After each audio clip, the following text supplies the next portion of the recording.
You're listening to CBC Radio 1, 96.1 FM in Toronto.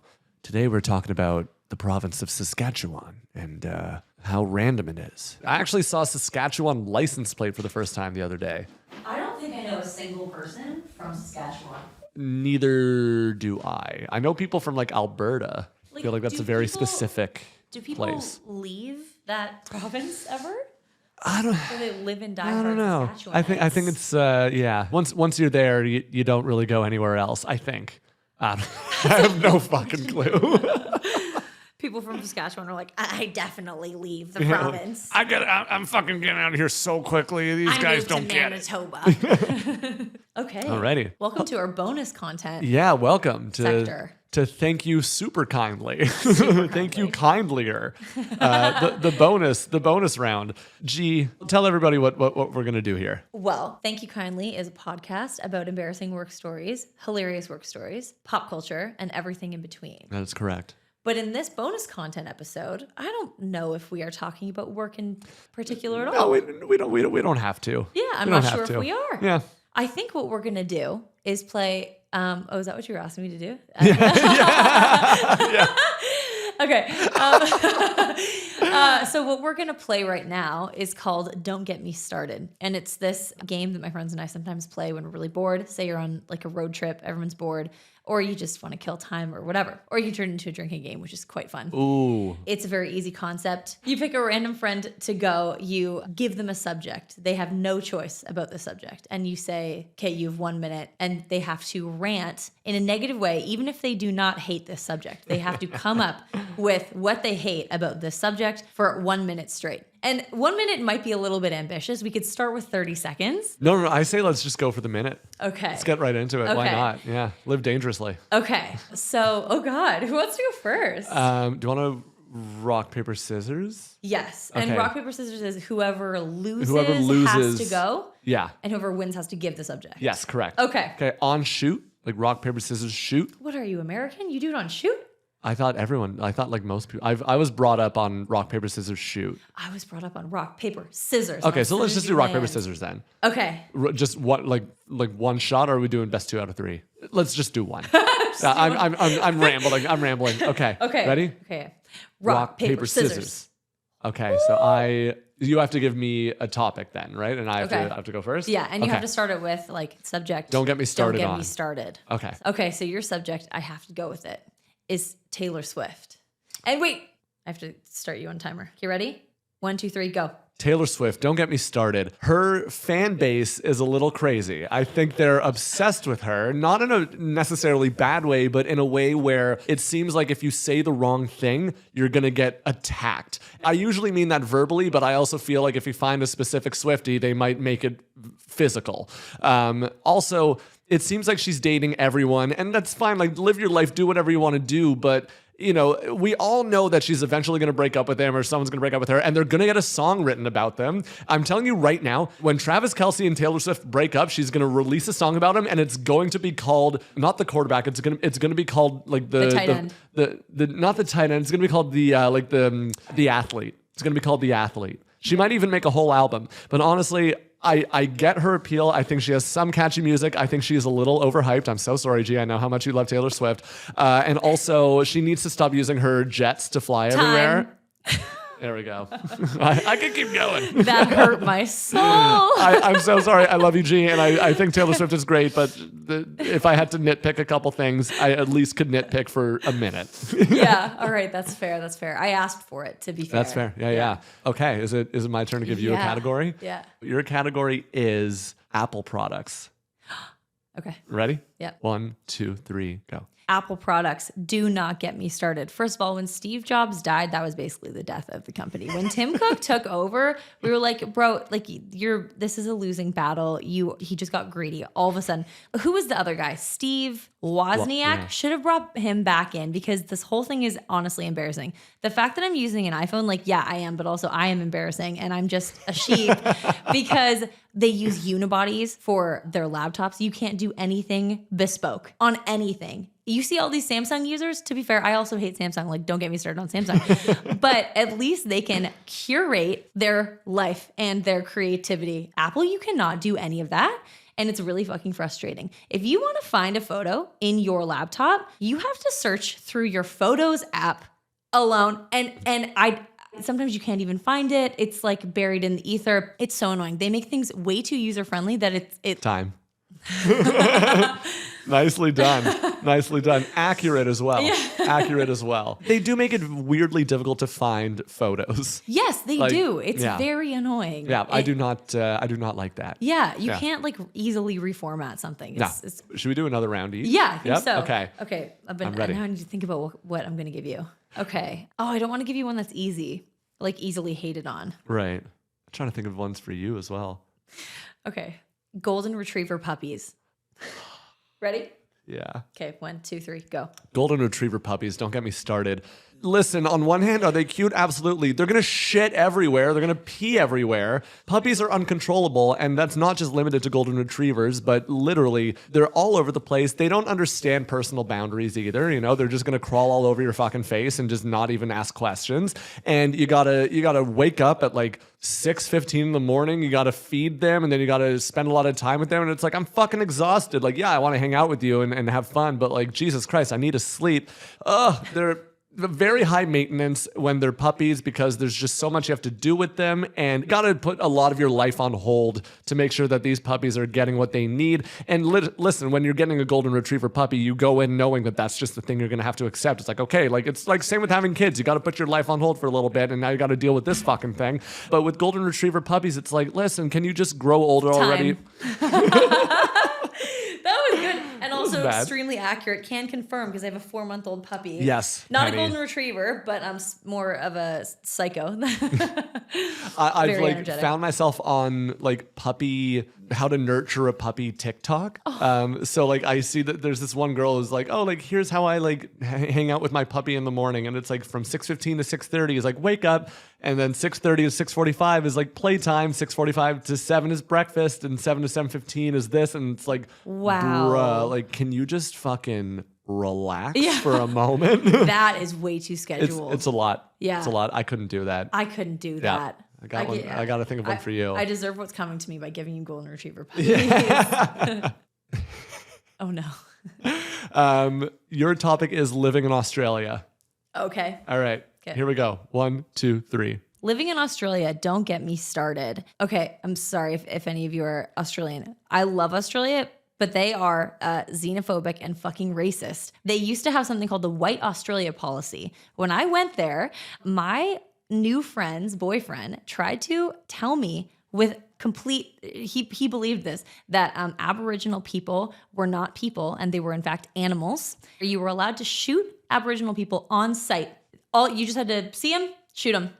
You were allowed to do that. And they actually taught children who grew up to be my friend's boyfriend that their skulls were different. They were actual animals. They're not humans.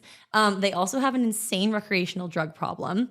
And I have a theory that it's because drugs. Time. Oh, I have so much more. That's all. Wait, what? Yeah.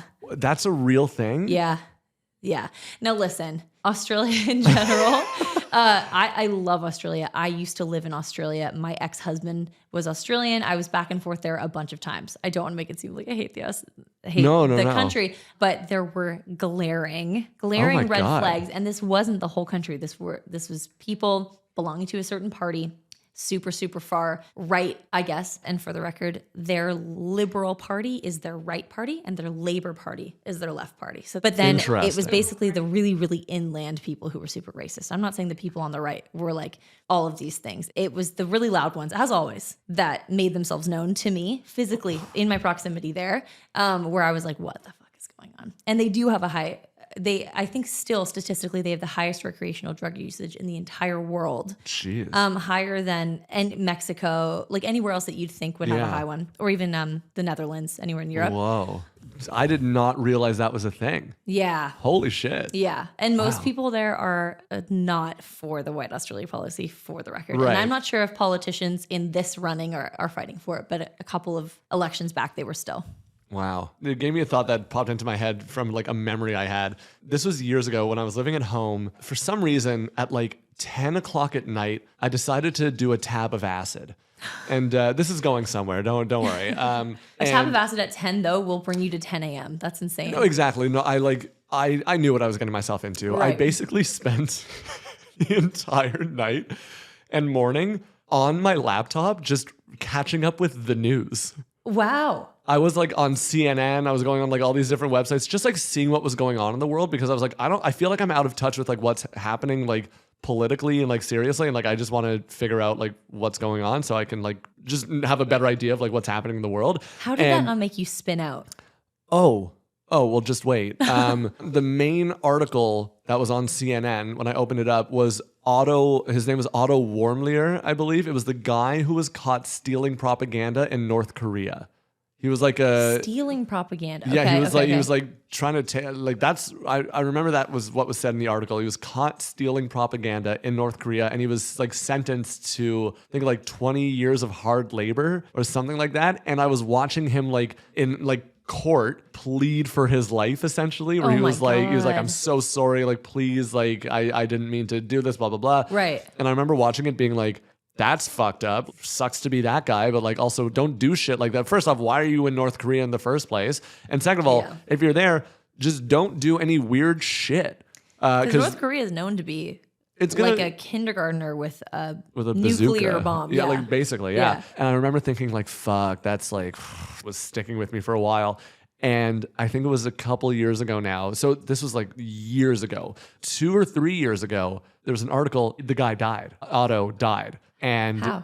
I can't remember what the cause was. I'm gonna type his name in. Warmbier, I believe his name is Warmbier.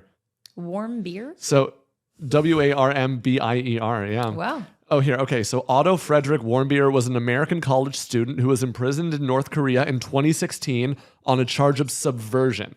In June 2017, he was released by North Korea in a vegetative state and died soon after his parents requested his feeding tube be removed. Yes. Now that you've mentioned that, where he's brought back in vegetative state, I saw that story as well. That is so terrifying. It must have been 2016 when I did that acid and saw that he was in North Korea and like on trial. For anyone who's dipped into psychedelics, you know that when you do it and things that happen while you're having your moment stick with you for quite some time. Oh yeah. I don't even know how to comment on that because that is just the worst of humanity. There's no comment needed. But the moral of the story, be selective when you decide to do acid and don't do it at 10 o'clock at night like some people I know. Yes.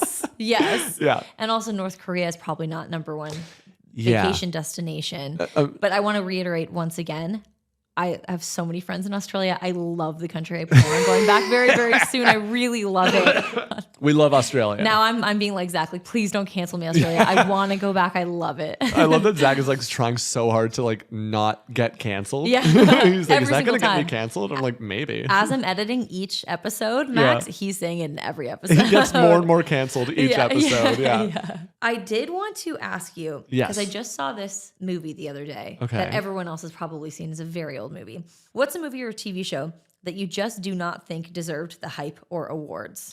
Oh, that's a really good question. Can I tell you why I'm asking this? Yeah. Because a couple of nights ago, I watched for the first time the movie Crash. Have you seen it? It is so laughably bad. And you know what? It won a bunch of Oscars. Did it win Best Picture? It won Best Picture. It won Best Original Screenplay, Best Editing, and Best Director, I think. Paul Haggis. Yeah. But Crash was so bad. And Jay, he was like, oh, this used to be one of my favorite movies growing up. And I was like, okay, brilliant. So excited to watch it. And then as we were watching it, I was like, we were halfway through and I was like, when does it start? When do they crash? When does it start to get good? And in that, I mean, like, it was just trope after trope. It's like everyone's just being a caricature of themselves.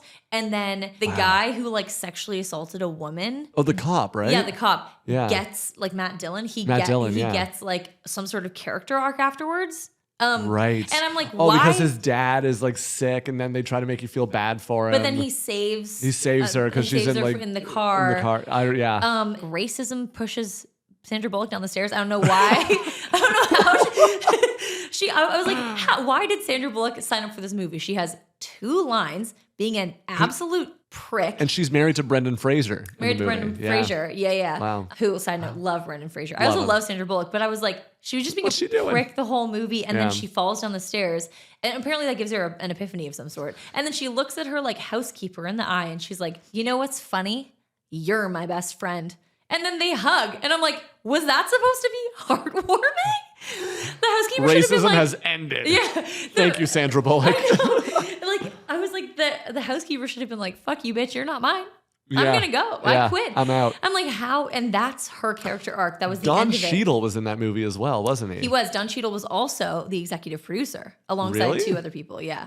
You know what I remember the most from that movie is the scene where the guy goes to shoot Michael Pena, and you think that he shoots the daughter, but he has the blanks in the gun. Okay, that's not. Thanks. I'm so glad you brought that up because that pissed me off so much. I know that he was hard done by that someone was being like racist towards him in the beginning, but then he just decided to carry it throughout his interactions with Michael Pena, who I also love. I love him as an actor. End of Watch, if you've seen it. Yeah, with Jake Gyllenhaal, right? Jake Gyllenhaal, Michael Pena, so good. But like Michael Pena never really got his comeuppance, except for the fact that his daughter didn't die.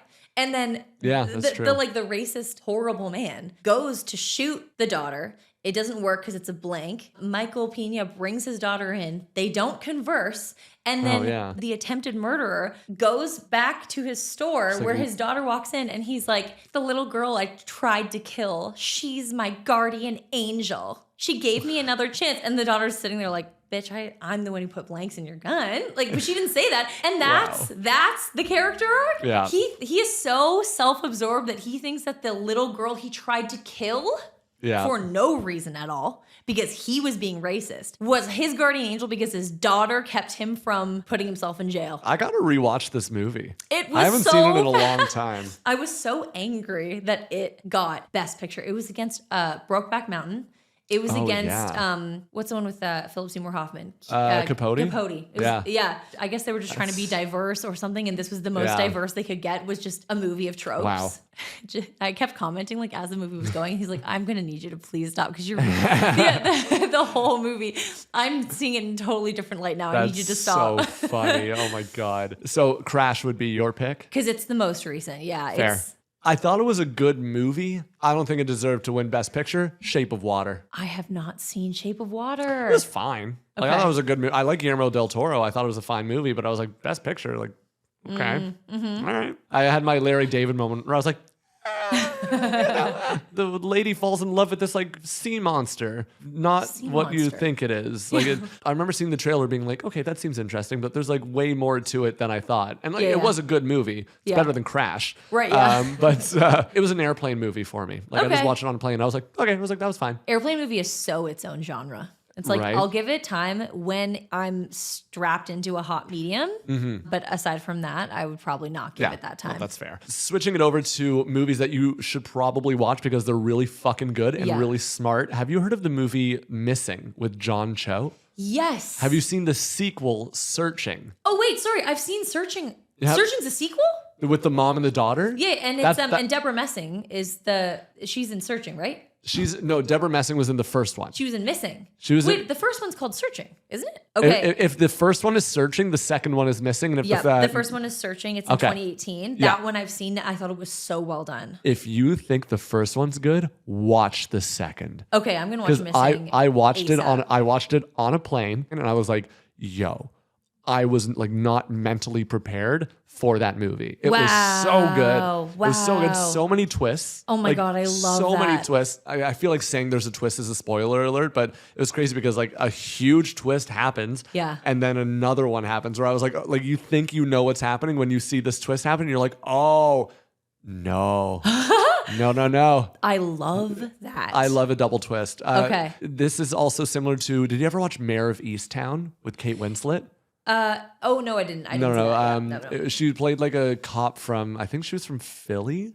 Okay. And like a girl gets murdered, and she's like a cop who tries to like solve the case. Okay. That show, if you've seen Mayor of Easttown, you know. But I'll watch that all I'll too. say is, holy shit. Okay. We need to watch Smile. I know, I was going to say. Yeah, we've been trying to make plans to watch Smile for so long. It will happen. We will watch it. And please don't watch it without me. No, I'm not going. I will make sure that the first time I see it will be with you. Okay, thank you. Yeah. Because Smile, I go through phases where there's like a blowout movie. Like in my mind, it's like an insanely fantastic movie where as soon as I hear that someone has not seen it, I watch it with them, even if I've seen it a gazillion times. It first happened with Hereditary.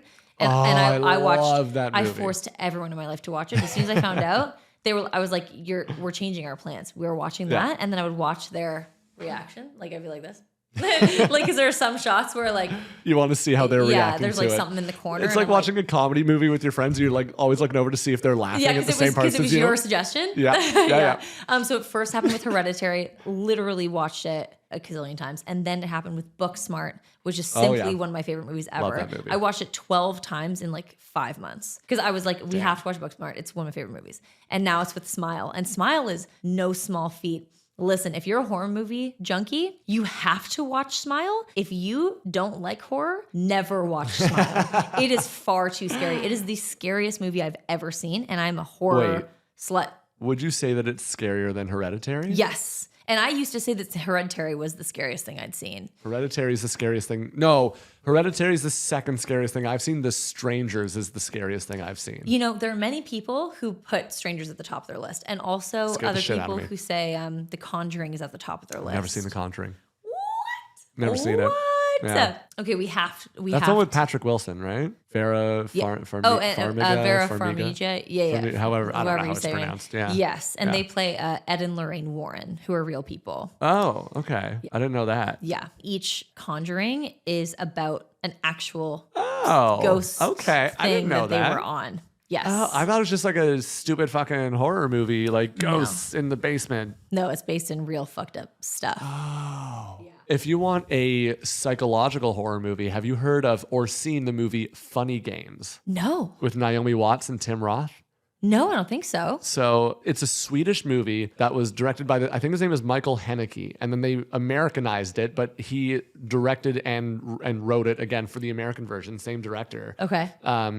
And it's basically this family. It's like a mom, a dad, and their son. They go to their like cottage house, and then these two guys in like white show up, and they basically like terrorize the family. Oh God. It's crazy. Okay. It is not a feel-good movie at all. It's really fucked up. Like sometimes I think about it like at random points in my life, and I'm like, that's like really fucked up. It's fucking crazy. And the worst part is the family, like Naomi Watts and Tim Roth, their last name in the movie is my last name. No. Yeah. Which is like not a very common last name, especially not in movies. Yeah. So I was like, oh no. I was like, why? Like, oh my God. And like, they show up at the door, like, hey, like, can we borrow some eggs? And they're like super kind and they're hanging out. And then out of nowhere, he just like attacks Tim Roth with a golf club. Oh my God. And then it's downhill from there. Oh my God. Yeah. Well, I will definitely watch. I'm telling you right now, it'll ruin your day. Okay. It'll ruin your day. So if you're ever down for a movie where it's like the credits will roll and you'll be like, fuck. Okay. Thank you for the warning, and I will absolutely watch that. And in fairness, I have not seen the Swedish version, which is the original. I've only seen the American. People say the Swedish is better, but apparently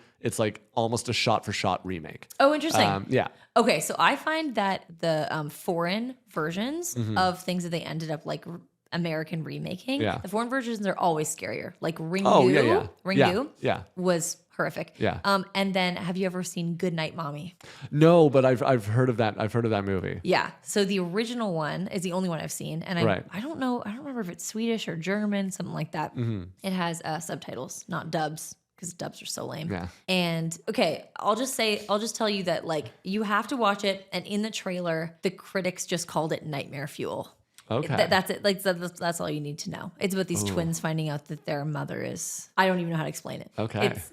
Is it the one where she has like her face is covered? Your face is covered because she keeps like a having burn victim. Yeah, but like plastic surgery, or that's what they think. But then she's like interesting, demonic. There's also it's not a horror movie. It's like a A24 style kind of like psychological thriller called The Skin I Live In.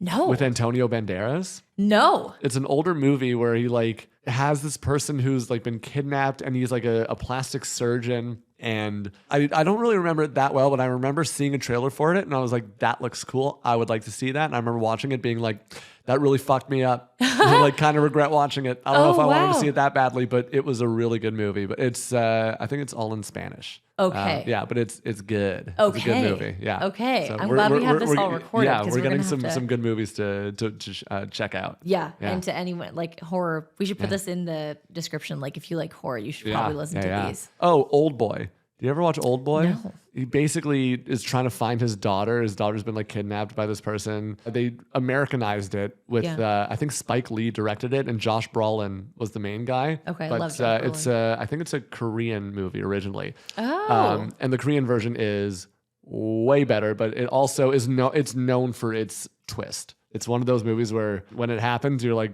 oh no. Okay. Yeah. Oh no. Oh no. and when you watch it, you'll understand. For anyone who's seen Old Boy, once again, We've got some movies to we watch. got some movies to watch. Brilliant. Yeah. If you like this bonus content, I love bonus content. can't help it. You know, like special features. Remember on DVDs, you would get the special features. I love that shit. You should see. I have a humongous, like 6-foot box in my garage of DVDs that I refuse to give away because I demand to have the special features on some of my favorite movies. I love that for you. That's actually amazing. Yeah, special features are everything. Making of featurettes, give all of them to me. Yeah, no, I love it. Yeah. Thanks for being here. Thank you kindly, I should say. We'll talk to you soon. See ya. Bye. They're gonna hate us for being like, thank you kindly. They're like, we get it. We're self-aware. That's all it is.